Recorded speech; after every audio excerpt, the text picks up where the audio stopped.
Bonsoir à tous, bienvenue dans votre émission La Réunion Léla. On va tout de suite rentrer dans le vif du sujet puisqu'on va parler d'économie, on va parler avec Jérôme Bayette et ses invités, c'est les plus de l'économie.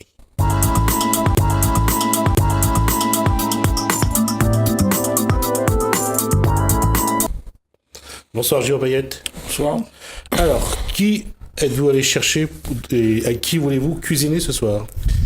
Aujourd'hui, on parle beaucoup de l'innovation, du numérique dans le monde de l'entreprise.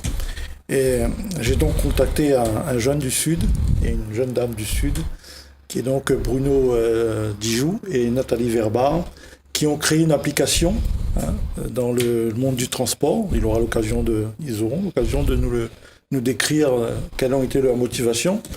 Mais en tout cas, pour vous dire, on est vraiment là dans une dynamique d'entreprise et il était bon et opportun de mettre cette expérience-là en avant. Il y a une certaine fierté dans ce que dit Jérôme Payette, c'est l'innovation, d'une part, dans l'artisanat et surtout à La Réunion.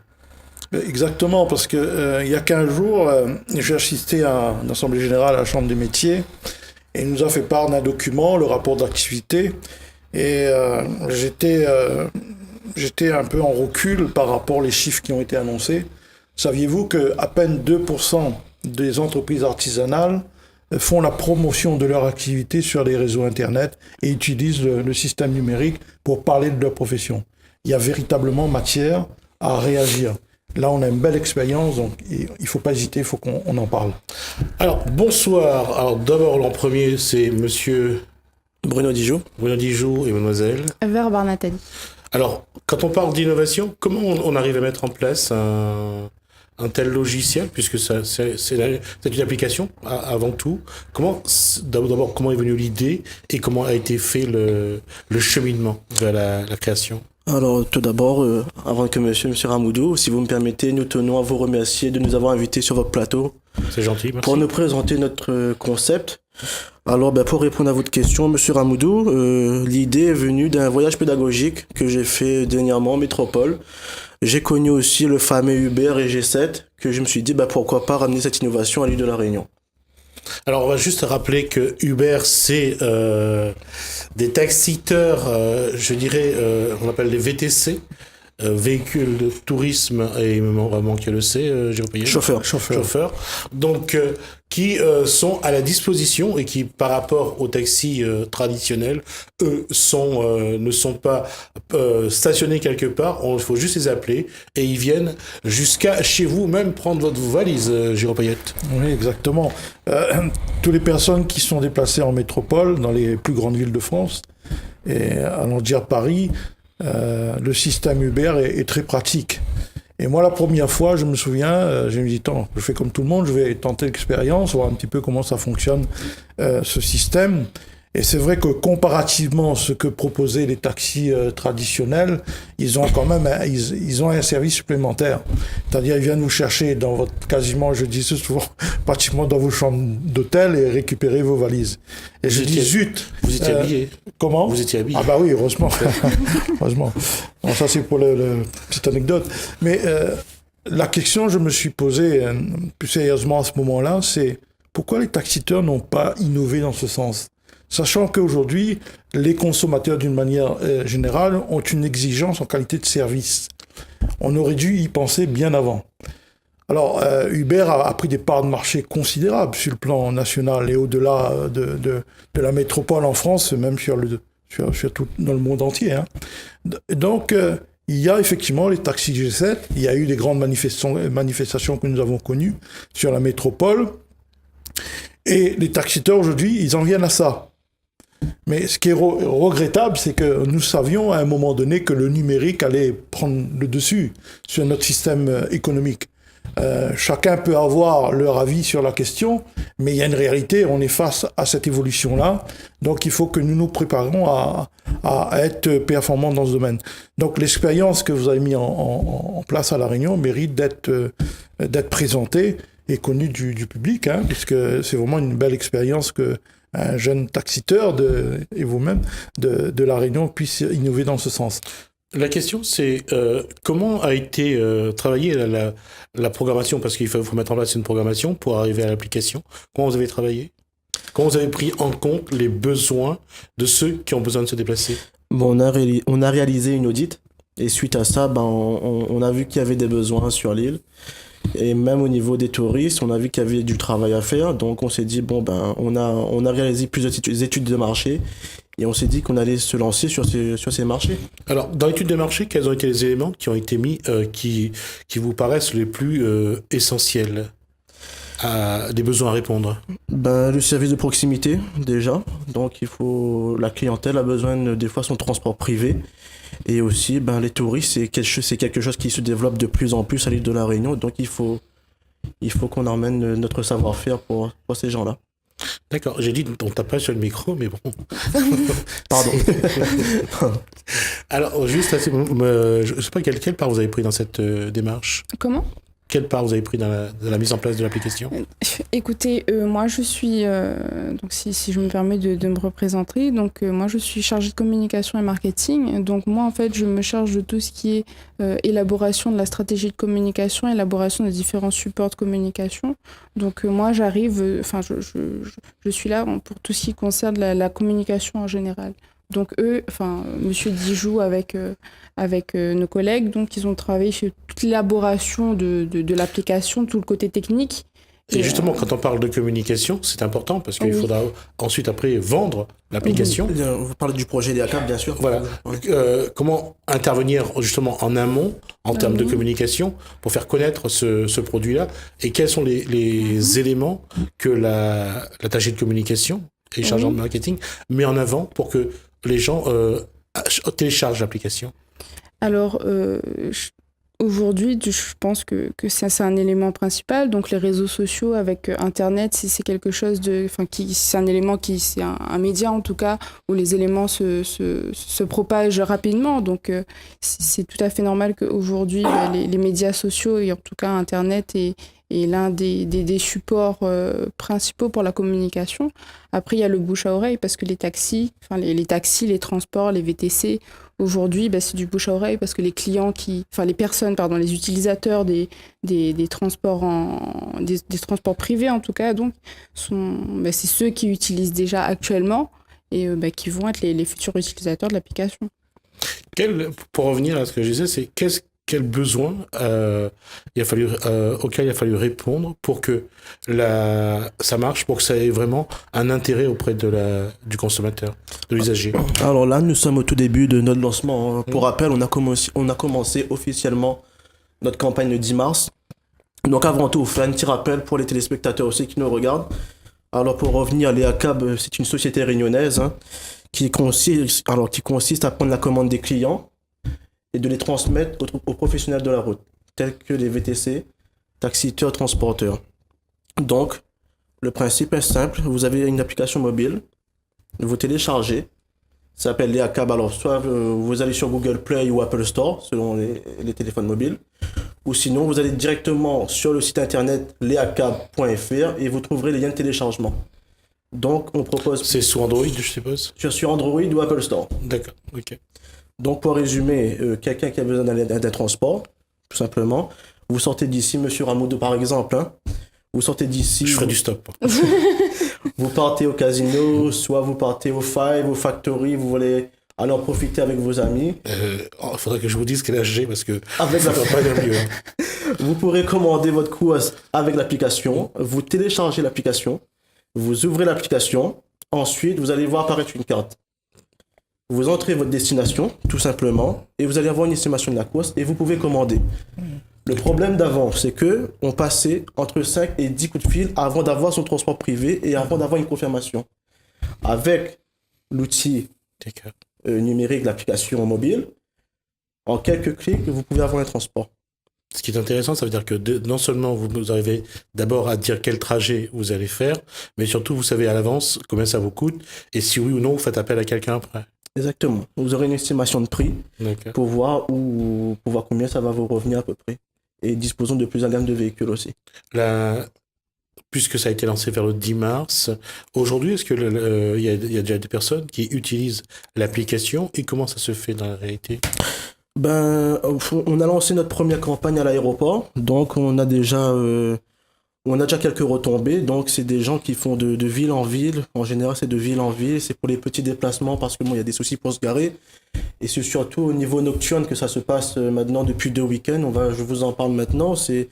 On a lancé une opération sur Saint-Pierre qui s'appelle Léa entre en scène. En fin de compte, on est venu desservir un service de transport nocturne qui consiste à donner aux utilisateurs un moyen de transport pour se déplacer la nuit. Alors, il y a deux contextes. Enfin, il y en a deux, mais en un, c'est d'abord les contrôles de forces de l'ordre le week-end. Aujourd'hui, il y a les sorties de boîtes, il y a les sorties des repas privés où aujourd'hui, soit celui qui conduit ne boit pas, mais cette fois-ci avec cette offre de service, peut-être que certains vont pouvoir sortir des boîtes de nuit et d'avoir directement un transporteur. C'est le concept, en fin de compte, celui qui conduit ne boit pas. Donc nous, ce qu'on propose, c'est que nous, on peut mettre des véhicules à leur disposition pour qu'ils puissent rentrer chez eux tranquillement et profiter pleinement de leur soirée. D'accord. Alors, revenir là-dessus, on le voit. Qu'est-ce qui explique qu'aujourd'hui, là, je parle pas aujourd'hui de la concurrence qu'il y aura avec les taxiteurs traditionnels, et surtout, on sait que devant l'aéroport, c'est souvent chasse gardée. Les traditionnels essayent de garder leur précaré. Comment va se faire cette cohabitation, Giro Payette, et comment faut-il mettre en place ce service pour qu'il n'y ait pas justement de conflit? Il y a une réalité aujourd'hui. Vous avez pris l'exemple sur l'aéroport. On sait qu'il y a eu beaucoup de problèmes. Il y en a toujours d'ailleurs. Il y a même des navettes gratuites sur lesquelles les taxiteurs ont contesté. Je dis souvent, le but c'est de trouver un juste équilibre et surtout offrir aux usagers des possibilités qui soient très pratiques et la moins coûteuse. Je l'ai dit, moi, à maintes reprises aux taxiteurs de Gilo, qu'il fallait qu'ils revoyaient leurs conditions de travail. Il est vrai, il ne faut pas faire de la langue de bois. Vous sortez de Saint-Denis, de l'aéroport pour aller à Saint-Denis, vous allez payer 20 €. Ça fait très cher la course. Après, vous allez me dire, oui, mais le véhicule, il ne roule pas, il y a des frais, etc. Il était important à un moment donné de créer une structure qui puisse fédérer un maximum de taxis et harmoniser les prix. D'ailleurs, quand vous voyez sur le plan national, quand vous quittez Orly ou Roissy et vous allez vers Paris, les courses étaient excessivement chères aussi. Donc le fait qu'il y ait eu de la concurrence, moi je suis favorable à ça, il faut de la concurrence, on ramène à des prix beaucoup plus équitables. Il faut trouver la passerelle entre professionnels, mais là il s'agit d'un outil créé par les professionnels de la route, qui répond à une évolution et qui cherche aussi l'intérêt du consommateur. Tu l'as dit tout à l'heure, le côté pratique, le côté moins onéreux. Il faut que ce processus-là soit incitatif pour le plus grand nombre. Donc l'aéroport, ils ont besoin de se réorganiser. Le débat, il est là. Il ne faut pas exclure les taxiteurs, il ne faut pas exclure les transports de bus, mais il faut trouver le juste milieu où que chacun trouve sa place. Vous avez Weber, concernant le tourisme à La Réunion, est-ce qu'il y a eu des contacts avec l'IRT, l'île de La Réunion de Tourisme, et la Fédération LFRT, la Fédération Réunionnaise de Tourisme? Est-ce qu'il y a eu des échanges à ce niveau-là, surtout au niveau des croisiéristes qui arrivent, et quand ils arrivent, ils sont quand même nombreux sur le port? Oui, écoutez, c'est vrai que c'est un gros marché, les croisiéristes comme les touristes à l'aéroport. On travaille encore actuellement avec des futurs partenaires par rapport à l'IRT, les offices de tourisme. Donc c'est un travail en amont qui nécessite quand même un travail qui prend évidemment un peu de temps, mais ça va venir et c'est en cours en tout cas. Parce qu'on le sait, quand les croisiéristes débarquent le samedi ou le dimanche au port, beaucoup retournent sur le bateau parce qu'il n'y a pas de moyens de transport, il n'y a pas assez de bus, il n'y a pas assez de taxis, ou alors le taxiteur est la course est trop élevée et les personnes préfèrent ne pas y aller. Et est-ce que ce marché-là, vous pensez que c'est un marché concurrentiel, que à la rigueur, les VTC pourraient se positionner là-dessus? Écoutez, nous, en tout cas, on va parler de concurrence positive. Hein. On n'est pas, contre. Enfin, pour nous, la concurrence, enfin, il faut pas le voir comme quelque chose de négatif. Au contraire, il faut le voir comme quelque chose de positif. Et puis, il faut savoir que l'EACAB n'est pas une société qui travaille uniquement avec des taxiteurs, mais on est ouvert à toute société. On travaille avec des VTC, des transporteurs et des taxiteurs. Y compris les entreprises de location de voitures? Non. Non. Non, on travaille avec des sociétés qui ont déjà des véhicules, enfin qui ont une licence par exemple pour les taxiteurs, pardon, et les VTC qui ont des autorisations donc pour transporter des personnes. Ça veut dire que tout est légal, c'est-à-dire que tout taxiteur qui viendrait, tout transporteur qui utiliserait l'application, normalement est reconnu, déclaré, il y a tout à fait. Personne n'est au noir. Non, pas du tout. Là, tout est déclaré. Là, il n'y a pas de passe-droit, là, tout le monde passe. Il y a des contrats, tout est calé. Justine, je pense que Nathalie Verba a dit le mot juste, la concurrence positive. Alors moi, j'aurais une question à vous poser. Quand vous avez donc initié ce projet-là, quelles sont les aides que vous avez obtenues pour développer ce nouvel outil? Alors les aides, donc là je vais peut-être laisser la parole à Monsieur Dijo qui est peut-être un peu plus... Alors comme je vous ai dit tout à l'heure dans ma présentation, j'ai pu tomber sur des bonnes personnes, des investisseurs, des personnes compétentes. On parle d'investissement privé là. Oui, d'investissement privé. Il n'y a pas eu d'argent public? Non. D'accord. Pas d'argent public. Et donc voilà, aujourd'hui j'ai eu la chance de tomber sur des bonnes personnes qui m'ont aidé à développer cet outil et très compétentes aussi pour structurer l'entreprise. Développer un tel projet à La Réunion, ça a un coût de combien à peu près en termes d'assiette? La fourchette. J'ai pas de prix, mais c'est assez excessif. Excessif? C'est assez excessif. J'ai pas de prix en tête, mais c'est assez excessif. Alors juste dire que en termes d'innovation, on va juste aussi faire un clin d'œil. C'est une Réunionnaise qui se trouve aujourd'hui aux États-Unis. Elle a développé une plateforme qui permet à tous ceux qui développent des applications ou des logiciels sur Android de le tester sur sa plateforme. Aujourd'hui, elle est une référence par rapport... Enfin, en tout cas, Google la traite en vrai partenaire. C'est pour juste dire qu'aujourd'hui, les jeunes à La Réunion ont le savoir-faire et en tout cas, ce qui est encourageant, c'est de voir qu'il y a des investisseurs privés qui soutiennent cette démarche. Il faut juste rappeler qu'elle n'a pas eu cette chance-là, même au niveau national, donc elle a dû partir aux États-Unis pour trouver les moyens, pour avoir un peu de fonds. Elle a réussi à développer son entreprise et aujourd'hui, au moins, elle est millionnaire. Donc, pour montrer ça, ça va être la dernière question puisqu'il nous reste 2 minutes. Quelle vision d'avenir vous donnez à cette application-là ou comment vous allez la faire évoluer? Alors, si je peux me le permettre, donc l'EACAB, pour nous est une version moderne, en tout cas du transport privé à La Réunion. Donc nos objectifs futurs, donc c'est de tout d'abord pérenniser donc la profession du taxi, des VTC et du transport à La Réunion.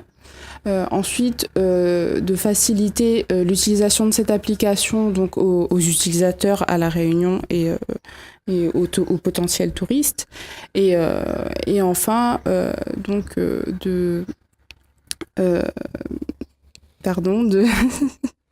C'est-à-dire quand on parle de tourisme, on parle d'usagers ou on parle seulement de ce potentiel touristique qui peut donner vraiment un élan à l'utilisation de cette application? Alors, en fait, l'application, on n'a pas de cible pour cette application. Donc, elle est au plus grand nombre. Elle est destinée au plus grand nombre. Donc, à la clientèle réunionnaise, enfin, aux utilisateurs réunionnais comme aux touristes. On n'a pas de cible, particulière. D'accord. Un dernier mot avant que je conclue, Monsieur Dijo. N'hésitez pas. Faites-nous confiance. Comme je disais tout à l'heure, on est là depuis. On a commencé officiellement notre campagne depuis le 10 mars. On est une équipe jeune, dynamique, motivée et on fait tout pour mettre notre outil à disposition des Réunionnais et faites-nous confiance et n'hésitez pas à télécharger l'application l'EACAB ou sinon aller sur notre site internet leacab.fr pour avoir plus d'informations sur notre service. Le mot de la fin, monsieur Riette. Le mot de la fin, c'est tout faire pour que le chiffre que j'ai annoncé au début de mon intervention, c'est-à-dire ces 2% d'artisans qui communiquent sur les réseaux sociaux, qui utilisent et de prendre conscience et de dire aux artisans que c'est un nouveau mode de consommation, ce sont les applications sur nos portables. Nos portables, ça fait partie de notre vie quotidienne. Hein. Donc, il y a des choses très pratiques. Aujourd'hui, on prend un billet d'avion, on va sur Internet. Il y a beaucoup de choses qu'on fait sur les applications. Donc, c'est véritablement l'avenir. On va dire oui, mais ça entrave les relations humaines. Mais un n'empêche pas l'autre. Il faut répondre à la modernité. Il faut que les artisans soient dans le coup. Hein. Donc, et là, je vais redire une nouvelle chose. La Chambre des métiers a étalé un chiffre. C'est à elle de prendre conscience de ça aujourd'hui, de mettre tout en œuvre pour accompagner les artisans qui veulent innover dans ce domaine sur les nouveaux moyens de communication numérique, de faire prospérer leur entreprise. Donc c'est un vœu, tout mettre en ordre de marche pour qu'on puisse avancer avec la modernité. Nous ne pouvons pas faire autrement. Merci Jérôme Payette, merci à vous deux, en tout cas bravo pour ce résultat et cette application, en espérant que derrière il y aura, en tout cas nous on essaiera de suivre aussi avec Jérôme Payette, voir un petit peu comment ça se passe et puis voir comment on peut communiquer aussi sur l'innovation